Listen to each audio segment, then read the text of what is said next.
Yn goleuon ni fan hyn nawr yn Cylch y Defaid, mae Bryd sy'n dathlu canag filltir go arbennig, sef canlwyddiant y gymdeithas. Ac yma i fwynhau'r cystadlu da fi ma Ffion Hemmings o Bonsenni. Ffion, croeso ato ni. Helo, ydych chi Ffion? I ti yn cadw, wel mae dy sboner di a'r teulu yn cadw y bryd yma sydd ti cefn i ni, ac mae yna ddiwrnod agored go arbennig ar eich ffarm chi hefyd. Do, wel oedd e fod i fod blwyddyn ddiwetha, ond achos y Covid pethau, o rai ni symud ymlaen, ond ie, yn y wythnos cyntaf o mis Awst, unrhyw un yn gallu dod, so ie, dyle fe fod yn diwrnod, penwythnos rili dda. Defaid Mynydd Duon Cymreig, maen nhw'n fryd bach gwrdd i gryw ydyn nhw. Mae'r lliw yn denu'r llygar yn syth yn y cylch. O, mae en, a maen nhw'n bryd amazing, actually. Chi'n gallu just gad nhw fod i wyno popeth yn iawn dyn nhw, sy'n eisiau becso, cynullu digon o llaeth, popeth yn gret yn nhw. A maen nhw'n hawdd iawn eisiau edrych ar ôl, popeth yn gawn. Ond mae rhaid ni'n siŵr bod ffenson iawn, maen nhw'n gallu neud i allan yn golew. Mae'n licio jengyd, dwi'n fi ceri yn wir am lot o'r brydau mynyddig yma yn dweud. Ie, maen nhw'n gred. Mae'n gallu gweld mae dosbarth arferchog yn o Defaid Duon.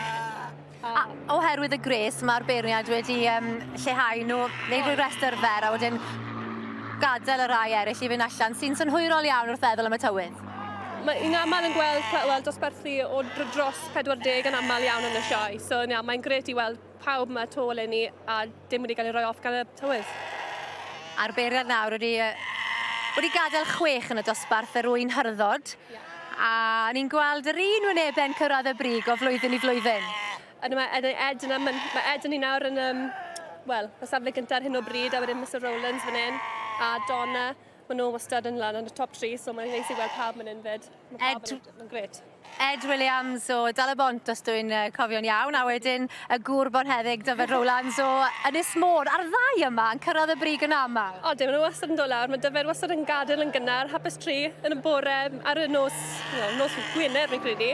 A ie, yr un cyntaf ar y gad, mae'n dwlu dod i'r sioe, a mae'n gret gweld nhw yma pob blwyddyn. Yn eiddgar i gael bod yna, cyntaf! Ie, maen nhw'n joio fe, fi'n credu. Mae'n neis i weld nhw yma pob blwyddyn. A mae rai gweud bod mae fe'n lyflu bod yn ystod yr bryd fan hyn, achos mae pawb mor gyfeillgar, mae pawb yn gret, pawb yn moyn i pawb wneud yn dda, so mae pawb yn lyflu. Ac fel mae'n edrych, dwi'n credu bod Ed Williams o Dal y Bont yn ennill y wobr gyntaf, a Defaid Arwen a Rowlands o Ynys Môn yn ail. Arbennig, ynddo fe? Gret, mae'n lyflu i gweld, a pawb nawr eisiau mynd lawr i'r peint, gael bach o peint yn Ynys E. Wel, mae eisiau rhywbeth i dorri syched. Diolch o galon i ti fan nawr, Ffion. A na i fynd i gael sgwrs gyda Ed fan hyn.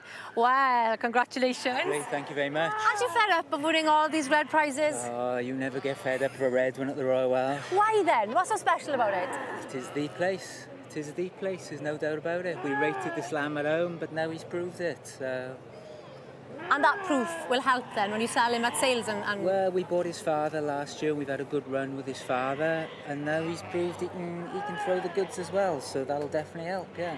The father's definitely a keeper then. He's a keeper, yeah, definitely. Definitely. Fantastic, lovely to see you. Brilliant, thank you very much. Take care. Thanks a lot. Diolch.